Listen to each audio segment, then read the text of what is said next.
अस्सलामुअलैकुम। HBR रोशन digital account बनाने का तरीका मैं आज आपको बताऊंगा। तो चलें मेरी लैपटॉप स्क्रीन पे चलते हैं। गूगल क्रोम ओपन कर लेना, उसमें आपने HBR लिख देना।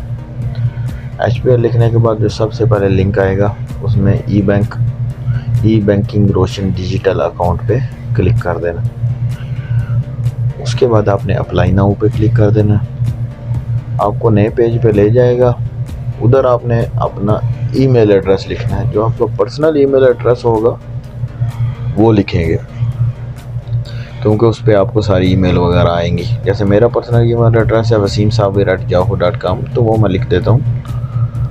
वो लिखने के बाद मैं आई एम नॉट रिपोर्ट पे क्लिक करूँगा।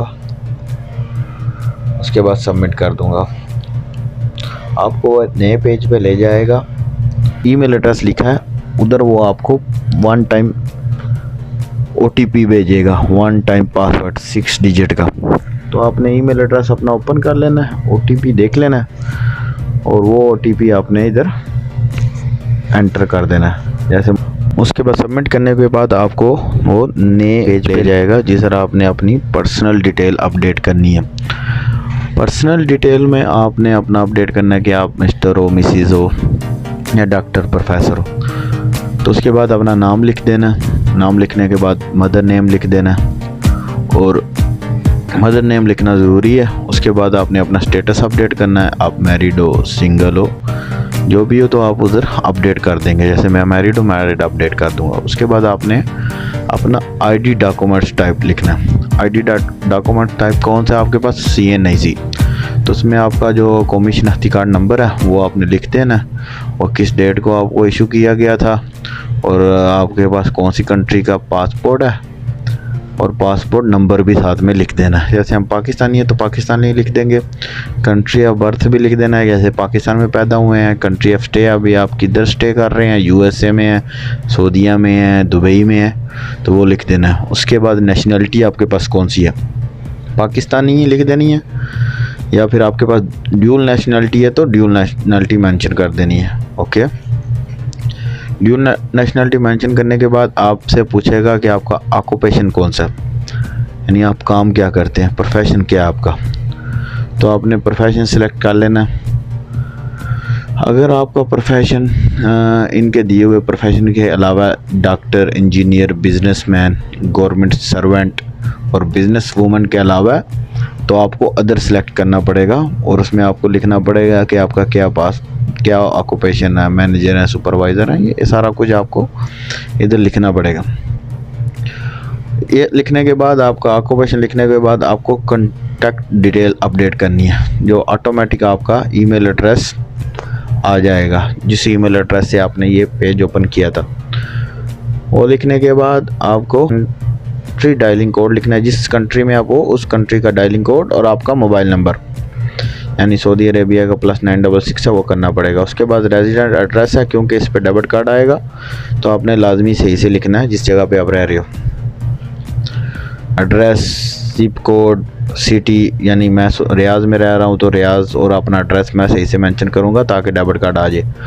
वर्क एड्रेस जो सा ना वो ऑप्शनल है, वो आप लिखना चाहो तो लिख सकते हो, अगर नहीं लिखना चाहो तो फिर भी कोई मसले वाली बात नहीं है। लेकिन अगर लिख देंगे तो अच्छी बात है, अगर नहीं लिखेंगे तो फिर भी कोई इशू नहीं है। उसके बाद आपने अकाउंट डिटेल पे चले जाना है। कौन सी करेंसी में आपको अकाउंट चाहिए, PKR में, US डॉलर में, SAR में, रियाल्स में, दिरहम में, वो आपने सेलेक्ट कर लेना है। उसके बाद आपको डेबिट कार्ड चाहिए या नहीं चाहिए वो भी आपने मेंशन कर देना। अगर चाहिए तो यस मेंशन कर दें, और डेबिट कार्ड पे क्या नेम लिखना चाहते हैं, वसीम साबिर लिखना चाहते हैं, मोहम्मद वसीम लिखना चाहते हैं, या मिस्टर वसीम साबिर, तो वो मेंशन करके सेव एंड नेक्स्ट कर दें। सेव एंड नेक्स्ट करने के बाद आपको वो नई अटैचमेंट पे लेके जाएगा, एडिशनल इन्फॉर्मेशन पे जाने के बाद आपको अपनी टैक्स इन्फॉर्मेशन लिखनी है कि जिस कंट्री में भी आप रहते हैं उधर आपको टैक्स आइडेंटिफिकेशन नंबर इशू हुआ है, तो वो लिखना पड़ेगा आपको। भी सऊदी अरेबिया में मैं रहता हूँ, मैं तो सऊदी अरेबिया सेलेक्ट कर लूँगा, और मुझे टैक्स नंबर इशू नहीं हुआ तो मैं लिख दूँगा country does not issue TIN। तो तीनों कॉलम में आपने सऊदी अरेबिया सेलेक्ट कर लेना है, यानी जिस कंट्री में रहते हैं वो कंट्री सेलेक्ट कर लेनी है। और अगर आपको टैक्स नंबर इशू किया गया तो वो लिख देना, अगर नहीं किया गया तो country does not issue TIN select कर देना। ये तीनों जगह पर सेलेक्ट करने के बाद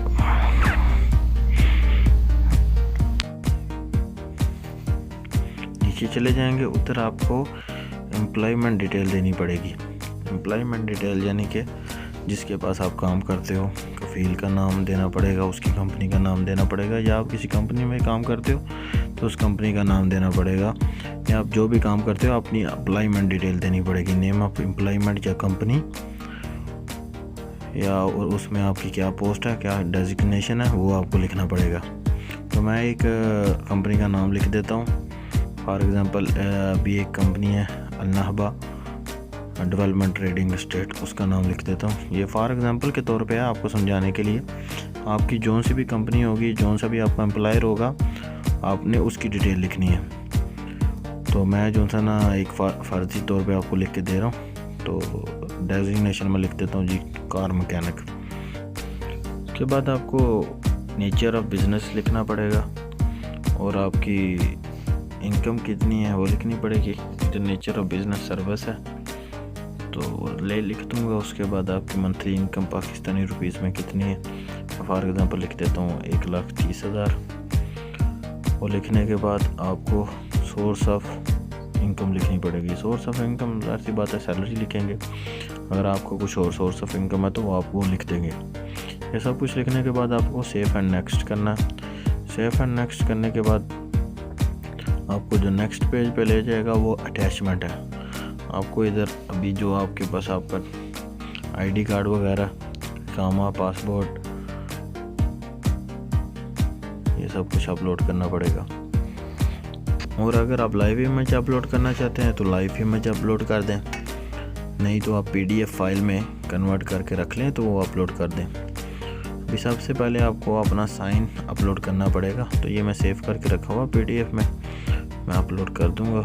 उसके बाद पासपोर्ट साइज़ फ़ोटोग्राफ, तो PDF में कैसे कन्वर्ट करते हैं उसके लिए भी मैंने एक वीडियो बनाई हुई, वो भी मैं अपलोड कर दूंगा और आपको पता चल जाएगा कि एक सिंपल पिक्चर को PDF में कैसे कन्वर्ट करते हैं। ये पासपोर्ट साइज फ़ोटोग्राफ करने के बाद आपको पासपोर्ट की पिक्चर अपलोड करनी पड़ेगी।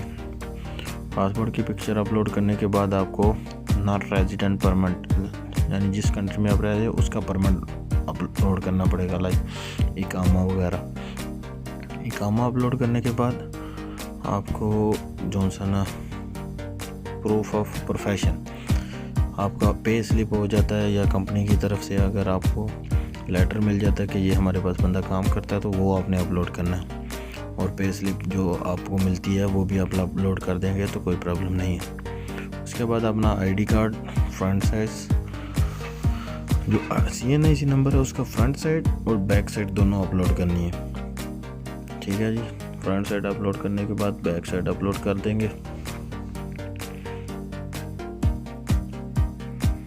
अगर तो आप US रेजिडेंट है तो आपको IRS फॉर्म भी अपलोड करना पड़ेगा। तो उसके बाद ये टर्म एंड कंडीशन है, इसको चेक कर देंगे। उसके बाद सबमिट कर देंगे।